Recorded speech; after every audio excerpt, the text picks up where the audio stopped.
ഞാൻ ഈ metal detector വെച്ച് ഇത്രയും വലിയ ബീച്ചിൽ സ്വർണം തിരയാൻ പോവുകയാണ്. എന്റെ ഭാഗ്യം തെളിയുമോ എന്ന് നോക്കാം. എന്തെങ്കിലും നല്ലത് കിട്ടിയാൽ മതിയായിരുന്നു, കാരണം ഈ മെറ്റൽ ഡിറ്റക്ടറിൽ തന്നെ 20,000 രൂപയായി. അതിനേക്കാൾ വിലയുള്ള എന്തെങ്കിലും കിട്ടണം. അങ്ങനെ രാവിലെ തന്നെ ഞാൻ എന്റെ നിധി തേടി ഇറങ്ങി. ബീച്ചിലുടനീളം ഈ മെഷീനും കൊണ്ട് നടക്കാൻ തുടങ്ങി. വീക്കെൻഡിൽ ആളുകൾ കുറച്ചധികം പൈസ ചെലവാക്കിയിട്ടുണ്ടെന്ന് തോന്നുന്നു. കുറച്ച് കഴിഞ്ഞപ്പോൾ ഒരു ശബ്ദം കിട്ടും. വളരെ ചെറിയ ശബ്ദമാണ്, എന്തോ ചെറുതാണ്. പക്ഷെ നിധിയൊന്നുമല്ല, ഒരു ബിയർ കാനാണ് കിട്ടിയത്. പിന്നെ ഞാൻ കുറച്ചു നേരം തിരഞ്ഞപ്പോൾ എനിക്കൊരു ടൂത്ത് ബ്രഷും കുട്ടികളുടെ കുറച്ച് കളിക്കൂറും ഒരു പ്യൂമയുടെ ചെരുപ്പ് കിട്ടി. അങ്ങനെ തെരഞ്ഞു ഉച്ചയായി. പക്ഷെ ഉപകാരമുള്ള ഒന്നും കിട്ടിയില്ല. വിചിത്രമായ സാധനങ്ങളാണ് കിട്ടിക്കൊണ്ടിരുന്നത്. എന്റെ പ്രതീക്ഷകളെല്ലാം മങ്ങി തുടങ്ങിയപ്പോഴാണ്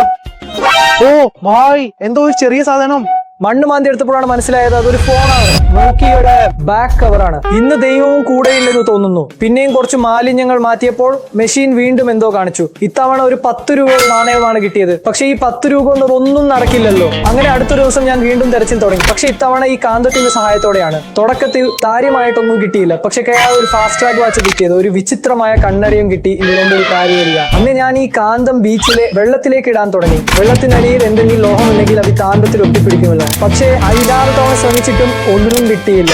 ഈ സൂത്രം നടപ്പില്ലെന്ന് തോന്നുന്നു. ഇതിൽ എന്തൊക്കെയോ ഒട്ടിപ്പിടിക്കുന്നുണ്ട്. പിന്നെ ഞാൻ ഈ ഫിൽട്രേഷൻ രീതി പരീക്ഷിച്ചു. ഇത് ഞാൻ ഇൻസ്റ്റാഗ്രാം റീലിൽ കണ്ടതാണ്. ഈ രീതി ഉപയോഗിച്ച് ഞാൻ വെള്ളത്തിനടിയിലെ മണ്ണ് അരിച്ചെടുക്കാൻ തുടങ്ങി. ചില ചെറിയ സാധനങ്ങൾ കിട്ടാനും തുടങ്ങി. പക്ഷെ ഒന്നിനും ഒരു വിലയും വേണ്ടിയായിരുന്നു. ഇന്നലെ ഞാൻ ഈ പ്രതീക്ഷകളെല്ലാം മങ്ങിയിരുന്നു. എങ്കിലും അവസാനമായ ഒരു തവണ കൂടി ശ്രമിക്കാമെന്ന് കരുതി. പക്ഷേ ഇത് ഉറപ്പായും ഇവിടെ ചന്തി. ഇതിന് അത്യാവശ്യം നല്ല വില കിട്ടുമായിരിക്കും.